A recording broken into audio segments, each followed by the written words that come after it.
ಎಲ್ಲರಿಗೂ ನನ್ನ ಯೂಟ್ಯೂಬ್ ಚಾನಲ್ಗೆ ಸ್ವಾಗತ. ಇನ್ನೂ ಯಾರು ನಮ್ಮ ಚಾನಲ್ಗೆ ಸಬ್ಸ್ಕ್ರೈಬ್ ಆಗಿಲ್ಲ, ಕೂಡಲೇ ಸಬ್ಸ್ಕ್ರೈಬ್ ಆಗಿ ಮತ್ತು 10ನೇ ತರಗತಿ ವಿಜ್ಞಾನ ಪಾಠಗಳು ನನ್ನ ಒಂದು ಚಾನಲ್ನಲ್ಲಿ ಲಭ್ಯವಿರ್ತವೆ. ನಿಮ್ಮ ಸ್ನೇಹಿತರೊಂದಿಗೂ ಕೂಡ ಶೇರ್ ಮಾಡಿ ಅಂತ ಹೇಳ್ತಾ, ಇಂದಿನ ತರಗತಿಯಲ್ಲಿ ನಾವು ಲೋಹಗಳು ಮತ್ತು ಅಲೋಹಗಳು ಪಾಠದ ಬಗ್ಗೆ ಅಧ್ಯಯನವನ್ನು ಮಾಡೋಣ. ಹಾಗಿದ್ದರೆ ತಡ ಮಾಡೋದು ಬೇಡ, ಪಾಠವನ್ನು ಶುರು ಮಾಡೋಣ.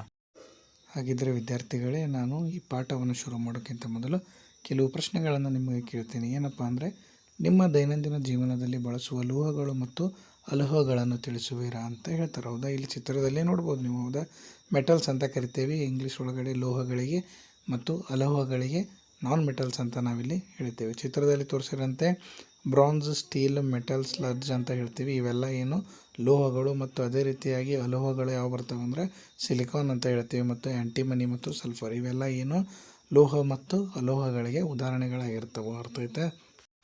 ಹಾಗಿದ್ದರೆ ಲೋಹಗಳ ಭೌತ ಗುಣಗಳನ್ನು ನೋಡೋದಾದರೆ ಉದಾಹರಣೆ ನೋಡ್ರಿ, ಕಬ್ಬಿಣ, ಅಲ್ಯೂಮಿನಿಯಂ, ಮೆಗ್ನೀಷಿಯಂ, ಸೋಡಿಯಂ, ಸೀಸ, ಸತು ಲೋಹಗಳು ಶುದ್ಧ ಸ್ಥಿತಿಯಲ್ಲಿ ಹೊಳಪಾದ ಮೇಲ್ಮೈಯನ್ನು ಹೊಂದಿರುತ್ತವೆ. ಅಂದರೆ ಏನಪ್ಪ ಅಂದರೆ ಇಲ್ಲಿ ಲೋಹಗಳಿಗೆ ಉದಾಹರಣೆಗಳಾದಂಥ ಕಬ್ಬಿಣ, ಅಲ್ಯೂಮಿನಿಯಂ ಮತ್ತು ಮ್ಯಾಗ್ನೀಷಿಯಂ ಮತ್ತು ಇವೆಲ್ಲ ಏನು ತನ್ನ ನೋಡುವಿಕೆಯಲ್ಲಿ ಅಂದರೆ ನಾವು ನೋಡಿದಾಗ ಯಾವ ರೀತಿಯಾಗಿ ಕಾಣಿಸ್ತವೆ ಅಂತಂದರೆ ಹೊಳಪಾದ ಮೇಲ್ಮೈಯನ್ನು ಏನಾಗಿರ್ತವೆ ಹೊಂದಿರ್ತವೆ. ಇದನ್ನು ಏನಂತ ಕರಿತೇವೆ ನಾವು? ಲೋಹದ ಕಾಂತೀಯ ಅಥವಾ ಹೊಳಪು ಅಂತೇಳಿ ಕರಿತೇವೆ. ಅರ್ಥ ಆಯ್ತಾ?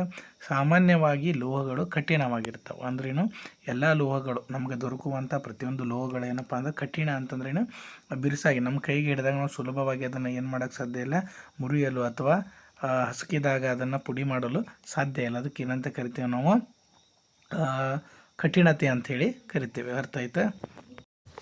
ಹಾಗಿದ್ರೆ ಲೋಹಗಳು ಕಠಿಣತೆಯನ್ನು ಹೊಂದಿರ್ತಾವೆ ಅಂತ ಹೇಳಿದ್ವಿ. ಹಾಗಿದ್ರೆ ಇಲ್ಲಿ ನೋಡ್ರಿ, ಕೆಲವು ಲೋಹಗಳನ್ನು ಕುಟ್ಟಿ ತೆಳುವಾದ ಹಾಳೆಯನ್ನಾಗಿ ಮಾಡಬಹುದಾದ ಗುಣವನ್ನು ಕುಟ್ಯತೆ ಎನ್ನುವರು. ಅಂದ್ರೇನು, ಈ ಒಂದು ಲೋಹಗಳನ್ನು ನಾವು ಏನು ಮಾಡ್ಬೋದಪ್ಪ ಅಂತಂದ್ರೆ, ಈ ಒಂದು ಲೋಹಗಳನ್ನ ಕುಟ್ಟಿದಾಗ ನಾವು ಏನು ಮಾಡ್ಬೋದು, ತೆಳುವಾದ ಹಾಳೆಯನ್ನಾಗಿ ಏನು ಮಾಡಬಹುದು. ಇದು ಒಂದು ಕ್ರಿಯೆಗೆ ಏನಂತ ಕರಿತೀವಿ ನಾವು? ಕುಟ್ಯತೆ ಅಂತ ಕರಿತೀವಿ. ಅದನ್ನು ಇಂಗ್ಲೀಷ್ ಒಳಗೆ ಮೆಲೆಬಿಲಿಟಿ ಅಂತೇಳಿ ಕರಿತೀವಿ.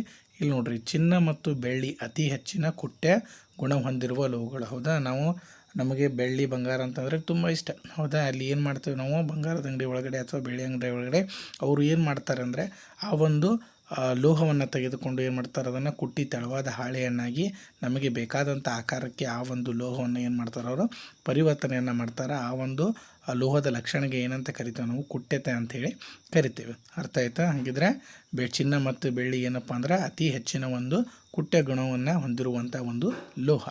ಹಾಗಿದ್ರೆ ವಿದ್ಯಾರ್ಥಿಗಳೇ, ನಾವಿಲ್ಲಿ ಒಂದು ಪ್ರಯೋಗವನ್ನು ನೋಡ್ಬೋದು. ಏನು, ಲೋಹಗಳು ಉಷ್ಣದ ಉತ್ತಮ ವಾಹಕಗಳು ಮತ್ತು ಅತಿ ಹೆಚ್ಚಿನ ಕರಗುವ ಬಿಂದುವನ್ನು ಹೊಂದಿವೆ. ಅಂದ್ರೇನು, ಇಲ್ಲಿ ಲೋಹಗಳು ಉಷ್ಣವು ಉತ್ತಮ ವಾಹಕಗಳಾಗಿವೆ ಅಂತಂದ್ರೆ ಇಲ್ಲಿ ಚಿತ್ರದಲ್ಲಿ ಬರ್ನರನ್ನು ನೋಡ್ಬೋದು ನೀವು, ಮತ್ತು ಒಂದು ಲೋಹದ ತಂತಿಯನ್ನು ಒಂದು ಆಧಾರ ಸ್ತಂಭಕ್ಕೆ ನೋಡಿ ಹಿಡಿಕೆ ಮುಖಾಂತರ ಇಟ್ಟಿದ್ದಾರೆ. ಅಲ್ಲಿ ನಾವು ಲೋಹವನ್ನು ಯಾವಾಗ ಒಂದು ಮಧ್ಯಭಾಗದಲ್ಲಿ ಒಂದು ಬರ್ನರ್ನ ಸಹಾಯದಿಂದ ಅದನ್ನು ಬಿಸಿ ಮಾಡಲು ಪ್ರಾರಂಭವಾಗಿದ್ದಾಗ ಅದು ಏನು ಮಾಡ್ತೈತಿ, ಆ ಒಂದು ಲೋಹದ ತಂತಿ ಏನಾಗಿದೆ ಸಂಪೂರ್ಣವಾಗಿ ಏನು ಉತ್ತಮ ಉಷ್ಣವನ್ನು ಏನು ಮಾಡ್ತೈತೆ, ಅದು ಸಂಪೂರ್ಣವಾಗಿ ಹೀರ್ಕೊಳ್ತೈತೆ. ಅಂದ್ರೇನು, ತುದಿಯವರೆಗೂ ಏನಪ್ಪ ಅಂತಂದ್ರೆ ಆ ಒಂದು ಉಷ್ಣ ಹರಡ್ತೈತಿ. ಅರ್ಥ ಆಯ್ತಾ? ನಿಮ್ಮ ಮನೆಗಳಲ್ಲಿ ವಿದ್ಯುತ್ ತಂತಿಗಳು ಅವಾಹಕ ವಸ್ತುಗಳ ಹೊದಿಕೆಯಿಂದ ಏಕೆ ಆವೃತವಾಗಿರುತ್ತವೆ ಅನ್ನುವಂಥ ಪ್ರಶ್ನೆಯನ್ನು ನಿಮಗೆಲ್ಲೇ ಕೇಳ್ತಾರೆ.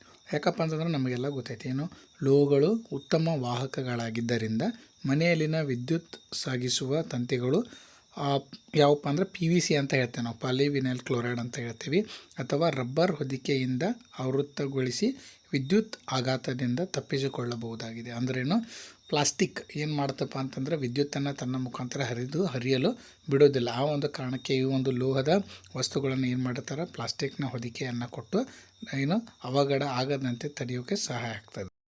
ಶಾಲಾ ಗಂಟೆಗಳನ್ನು ಲೋಹಗಳಿಂದ ಏಕೆ ಮಾಡಿರುತ್ತಾರೆ? ಹೌದಾ, ಹಾಗಿದ್ರೆ ನೋಡ್ರಿ, ಲೋಹಗಳಿಗೆ ಗಟ್ಟಿಯಾದ ವಸ್ತುಗಳಿಂದ ಬಡಿದಾಗ, ಹೌದಾ, ಅವು ಏನು ಮಾಡ್ತಾವೋ ಲೋಹಗಳು ಶಬ್ದವನ್ನು ಉಂಟು ಮಾಡುವ ಗುಣಗಳನ್ನು ಹೊಂದಿರುತ್ತವೆ. ಹೌದಾ, ಹಾಗಿದ್ರೆ ಲೋಹ ಅಂತ ನಾವು ಯಾವ ರೀತಿಯಾಗಿ ಕಂಡುಹಿಡಿಬೋದು ಅಂತಂದರೆ, ಯಾವುದೇ ಒಂದು ಗಟ್ಟಿಯಾದಂಥ ವಸ್ತುವನ್ನು ತೆಗೆದುಕೊಂಡು ಅದರ ಮೇಲ್ಮೈಗೆ ನಾವೇನಾದರೂ ಬಾರಿಸಿದಾಗ ಅದು ಏನು ಮಾಡ್ತೀವಿ, ಶಬ್ದವನ್ನು ಉಂಟು ಮಾಡುತ್ತದೆ. ಇವು ಏನು ಲೋಹಗಳು ಅಂತ ಹೇಳ್ತೀವಿ. ಮತ್ತು ಶಾಲಾ ಗಂಟೆಯನ್ನು ಲೋಹಗಳಿಂದ ಮಾಡಿರುತ್ತಾರೆ. ಅಂದರೆ ಯಾವುದೇ ಒಂದು ಶಬ್ದವನ್ನು ಉಂಟು ಮಾಡುವಂಥ ವಸ್ತು ಅಂತಂದರೆ ಅದನ್ನು ಗಟ್ಟಿಯಾಗಿ ವಸ್ತುವಿಂದ ಬಡಿದಾಗ ಅದು ಶಬ್ದವನ್ನು ಉಂಟು ಮಾಡಿದರೆ ಅದಕ್ಕೆ ನಾವು ಲೋಹ ಅಂತ ಕರಿತೇವೆ. ಅರ್ಥ ಆಯ್ತಾ? ಹಾಗಿದ್ರೆ ವಿದ್ಯಾರ್ಥಿಗಳೇ, ಇಂದಿನ ತರಗತಿಯಲ್ಲಿ ನಾವು ಲೋಹಗಳು ಮತ್ತು ಅಲೋಹಗಳ ಪರಿಚಯವನ್ನು ಮಾಡಿಕೊಂಡ್ವಿ. ಇನ್ನು ಉಳಿದ ತರಗತಿಯಲ್ಲಿ ಇದಕ್ಕೆ ಸಂಬಂಧಪಟ್ಟಂಥ ವಿಡಿಯೋಗಳನ್ನು ಮಾಡಿ ಹಾಕ್ತೀನಿ. ಇನ್ನೂ ಯಾರು ಕೂಡ ನಮ್ಮ ಚಾನಲ್ಗೆ ಸಬ್ಸ್ಕ್ರೈಬ್ ಆಗಿಲ್ಲ, ಸಬ್ಸ್ಕ್ರೈಬ್ ಆಗಿ ಮತ್ತು ನಿಮ್ಮ ಒಂದು ಸ್ನೇಹಿತರೊಂದಿಗೂ ಕೂಡ ಈ ವಿಡಿಯೋವನ್ನು ಶೇರ್ ಮಾಡಿ ಅಂತ ಹೇಳ್ತಾ ವಿಡಿಯೋವನ್ನು ಕಂಪ್ಲೀಟಾಗಿ ನೋಡಿದ್ದಕ್ಕೆ ತಮಗೆಲ್ಲರಿಗೂ ಕೂಡ ಧನ್ಯವಾದಗಳು.